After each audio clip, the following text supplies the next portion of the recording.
Good morning, friends. Day 2 of morning teas. And thank you for joining me this morning. I explained in the first video what I'm doing with these. I'm just going to be trying it for about a week and see how it goes. So, the sounds again. When I wake up in the morning, I sleep outside, or right now the windows are open if I'm sleeping inside. And we're at about 45-ish latitude. So we're not super, super far north compared to some of you, but it's far enough north that we have long extended days in the summer, very short days in the winter, at least, to my mind. And in these long extended days of deep summer, it's pretty early, maybe 4 o'clock in the morning, when the first birds start talking. And often it'll be a single bird that just does a little talking, and then it'll go quiet for another 20 minutes or a half hour. And then somebody else will start talking, or that one will start talking again. And that morning chorus starts to emerge.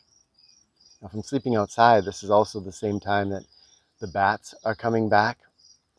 We have some bat houses and things, and so I get to watch all the bats coming from their night adventures and tucking in for their night, which is, of course, our day.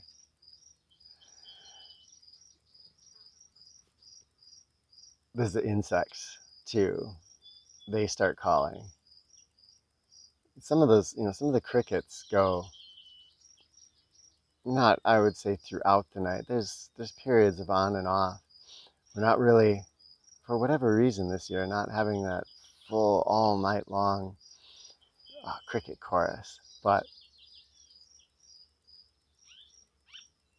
yeah, hopefully you can appreciate all these sounds that I'm hearing around me. Maybe my words are just interrupting your enjoyment of those sounds.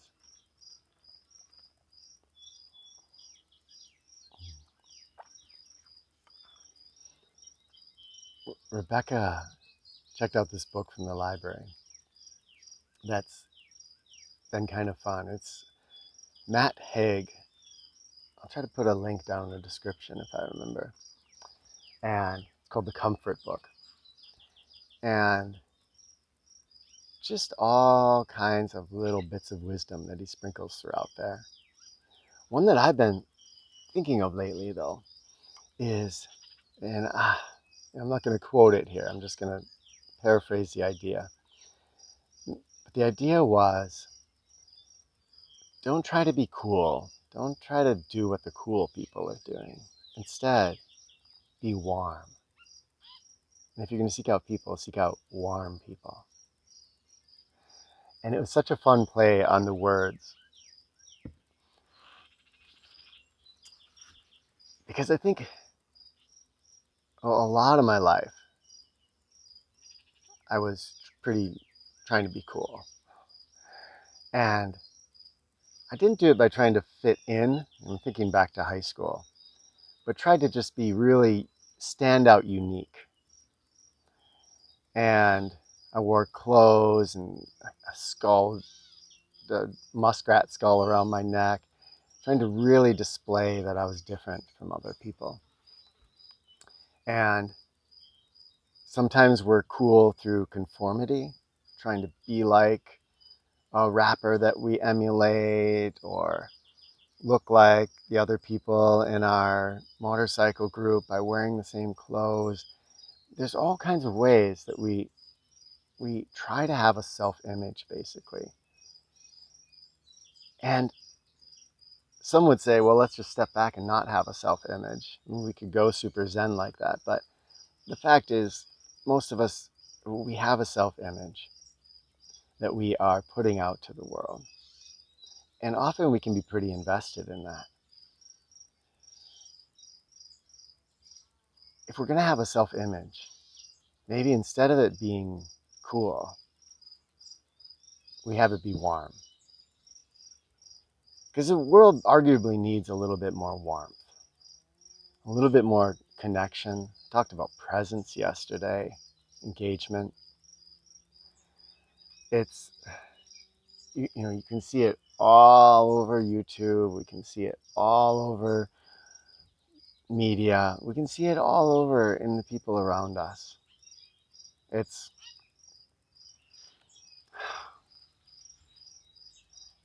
I don't want to say it's pitiful, but sometimes we can look at ourselves. We can look at somebody who's really just awesome.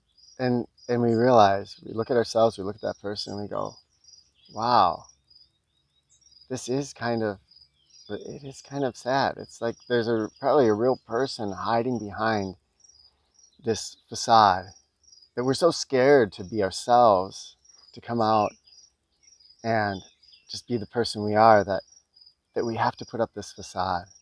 And what if people didn't see us in that way?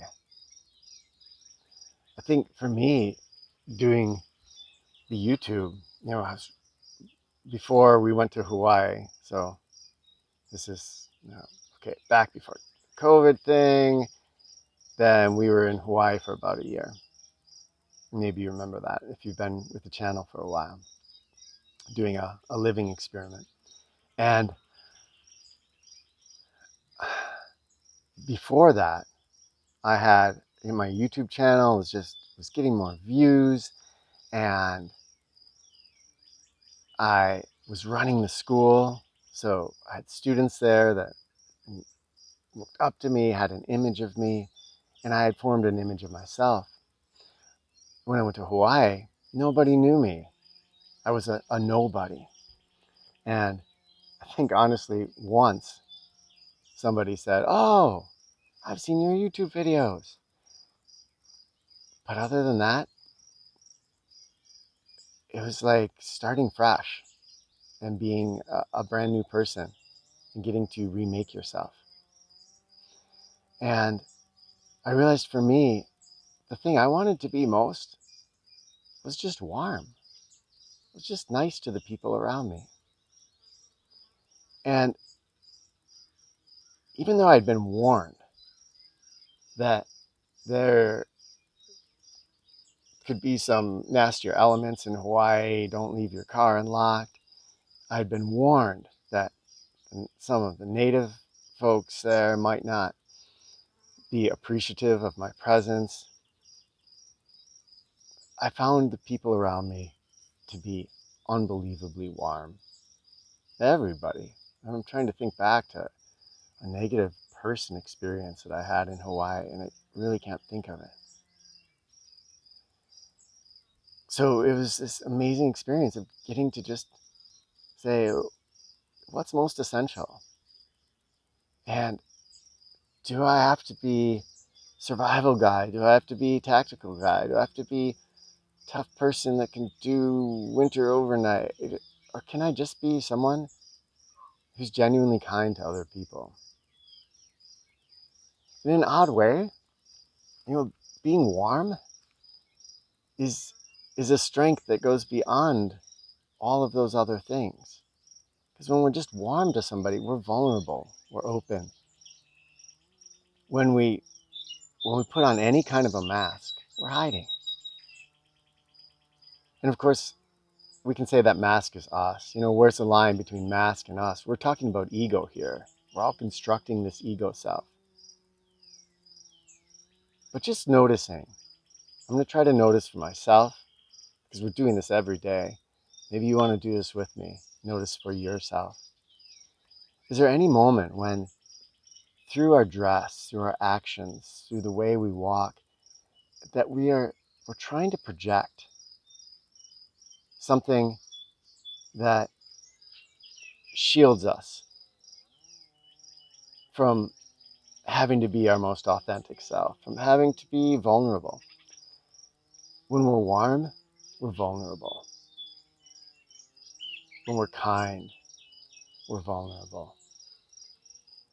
And that develops an inner strength beyond anything that's going to happen if you are busy trying to wear the coolest new tactical vest. And I'm tempted by that stuff all the time. I love it's fun to it's fun even, right? To create that image of yourself. But if we do that for fun rather than to cover ourselves up, maybe that's different. I don't know. What do you think? Do you feel like you have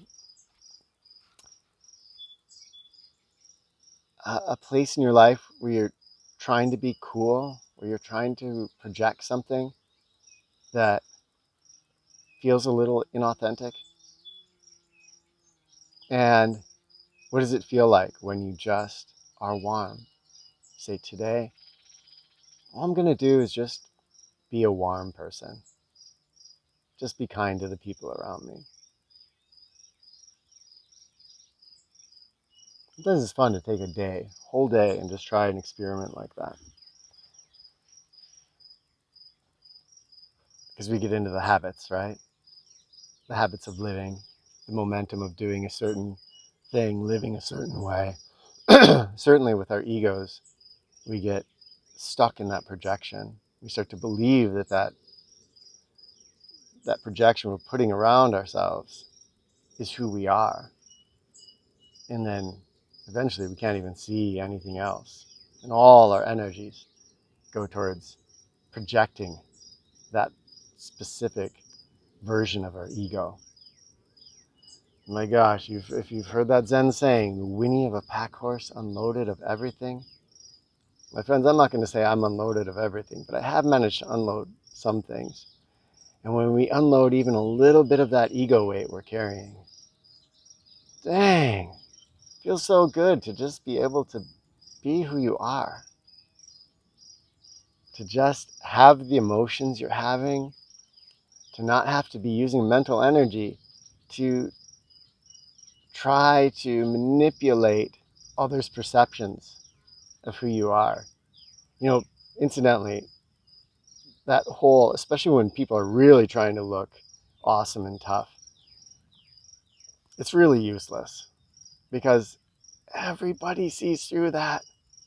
When you're sitting there trying to be super, I don't know what these guys call themselves, super alpha or something, everybody sees through that. They see your insecurity.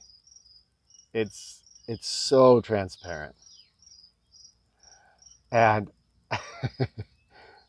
and people likewise see and actually will respect you more on a deeper level when you're not putting on that front. Well, that was this morning's tea. Thank you for joining me. I stir it with my pinky. Because the matcha, it settles to the bottom. And then sometimes I let it settle to the bottom and have that last, wow, that last sip, which can be so bitter. I buy a lesser grade because that actually has more of the catechins or whatever, EEG, the stuff that's supposed to be really good for you. At least that's my understanding. But its flavor can be quite bitter and powerful. So sometimes I stir it like that and then just have it slower. Sometimes I let it settle to the bottom and have that last, wow. Love you all. Thank you for joining me today. I'll see you tomorrow.